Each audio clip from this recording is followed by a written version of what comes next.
ഞാൻ പറയണത് കൊണ്ട് നിനക്കൊന്നും തോന്നരുത്. നീ ഈ സ്വിഗ്ഗി ഓടാനും കാറ്ററിംഗ് വർക്കിനൊക്കെ പോകുമ്പോഴത്തേനും എനിക്ക് എന്തോ പോലെയാണ്. ഇത്രയും നാളെ ഞാൻ ഈ കാറ്ററിങ്ങിന് പോയ പൈസയും എല്ലാം കൊണ്ടാണ് നിന്റെ ഓരോ ആവശ്യങ്ങളും നടത്തിയിട്ടുള്ളൂ. പക്ഷേ എന്റെ ഫ്രണ്ട്സ് എല്ലാം നിന്നെ പറ്റി ചോദിക്കുമ്പോഴത്തേനും എനിക്കിച്ച് പറയാൻ നാണക്കേടുണ്ടടാ. ഒരു സമയം എത്തുമ്പോൾ നമ്മൾ എല്ലാവർക്കും മടുത്തു തുടങ്ങുമല്ലേ, പിന്നെ ഓരോ കാരണങ്ങൾ കണ്ടുപിടിച്ചോളാം. നിന്റെ ഭാഗത്ത് നിന്ന് നോക്കുന്നെങ്കിൽ നിന്റെ ഭാഗത്ത് തന്നെയാണ് ശരി.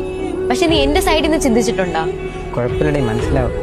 എടാ, മനുഷ്യന്മാരെല്ലാം പെട്ടെന്ന് മറക്കൂല്ലേ? നീ ഇതൊക്കെ ആലോചിച്ചോണ്ടിരിക്കാതെ നീ മറന്നുകള ഇതൊക്കെ. ഒരു മിനിറ്റ്, എന്നാലും നീ അവന്റെ അടുത്ത് അങ്ങനെയൊന്നും പറയണ്ടേ. ആ പറഞ്ഞതിന്റെ പേരിൽ അവൻ എന്തെങ്കിലും ചെയ്താലാ? അവൻ എന്ത് ചെയ്യേ?